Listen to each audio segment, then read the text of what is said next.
Hey, I'm Robert from My ZXC. Me and my sister just did a best Doctor Who tier list. Now I'm gonna take my thoughts on my favorite doctors by myself. Hopefully it'll be a better quality video. So I'll see you later. By the way, we don't need like 6 to 7 tiers. That's excessive. You only need 4. What?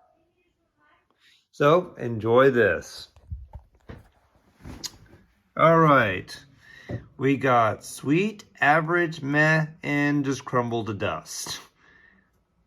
Okay. He's meh. William Hartnell, he started the ship. A lot of his stories are a little bit slow, but he's not terrible. He set the template for Matt Smith, by the way, because he acts zany and kooky. People underestimate him because they think that you can't take him seriously, but he will outsmart you. That was Patrick Troughton. This is John Pertwee. He was like the James Bond of the Doctors. He was pretty cool. Even though he doesn't look like it, he looks a little bit old to play the part of an action star. He did pretty well with his karate chops. I'm sure even he got a cramp doing all that stuff. Here's the template of when you think of Doctor Who. Not John Pertwee, but Tom Baker. He was in it for the long haul. And everyone looks up to him. He was fun and zany. He says he wasn't even playing the Doctor. He was just playing himself.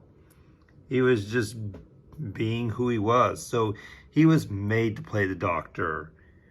So if anything, if anyone was a human doctor in real life, it would be Tom Baker. And here's a doctor that acted kind of human. He was just okay.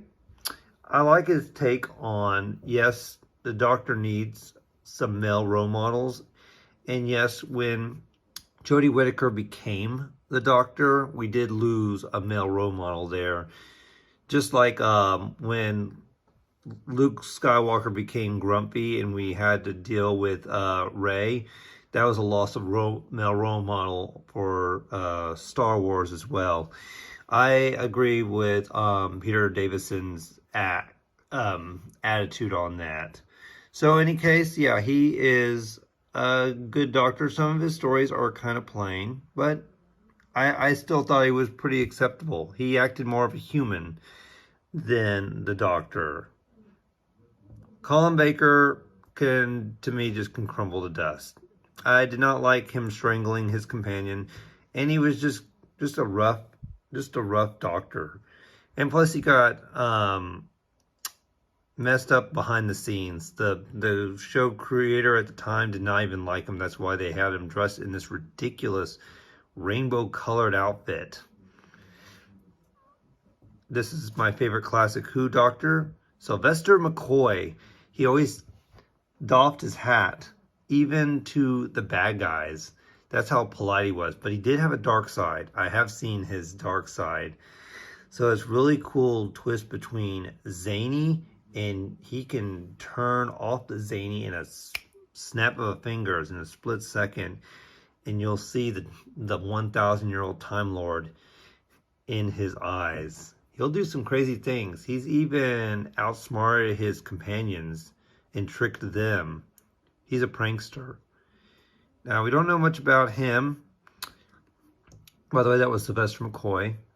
This is Paul McGann. He didn't get enough screen time. He deserved more screen time than just being in that bad 1996 TV movie. It was a good try to reboot Doctor Who for the 90s, but it just didn't work out. Doctor Who is not an American institution. It's a BBC British institution. So yeah, it just wasn't very good. And I don't like the way Sylvester McCoy just only had a few moments to shine, and then he just got shot out of the TARDIS by a bunch of thugs. That was a terrible way. Yeah, and also a doctor actually killed him in the hospital, and he regenerated into Paul McGann. So that was just pretty bad. Yeah, just he was just Mr. Grumpy Pants, as Matt Smith would say. Yeah, I don't really care too much for him. He didn't have a personality. He was just boring. Here's what got me into Doctor Who. Christopher Eccleston during the reboot series that my sister showed me. Christopher Eccleston had some trouble behind the scenes with the BBC. I don't know, a pay raise or some beef, but that's why he only stayed in for one season. Hopefully his return to Big Finish wasn't a massive depressing thing. I don't listen to Big Finish audio or anything. I just watch the show. Oh, I thought I was going to put David Tennant in average. You wish. He is sweet. I can't wait to see him back in action. He is great. He's coming back for Damage Control because Chib screwed the show up with identity politics. And he and his toxic fans on Twitter just alienated a whole bunch of people. So yeah, a lot of people that don't like the 13th Doctor automatically are just bashed just for having an opinion. So yeah, that's why David Tennant came back. It's called Damage Control. He's the best modern Who Doctor there is. So yes, I love David Tennant. Matt Smith, he was my Doctor. This is my Doctor. He was the most like me. He was fantastic. I loved him so much. I wish he had stayed longer. He was very fun and charismatic. He was the youngest person to play the Doctor. And yet you could see the 1,000-year-old Time Lord. It's in the eyes and in the personality. Peter Capaldi, meh, because, okay, season 8 was good.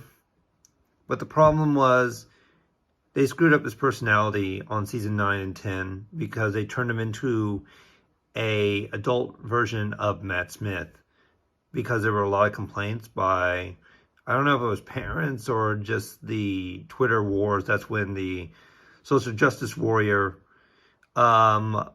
ideology started going into full swing during his run.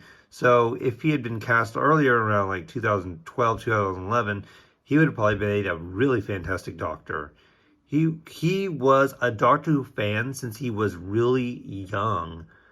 So obviously he was made to play the Doctor just like Tom Baker.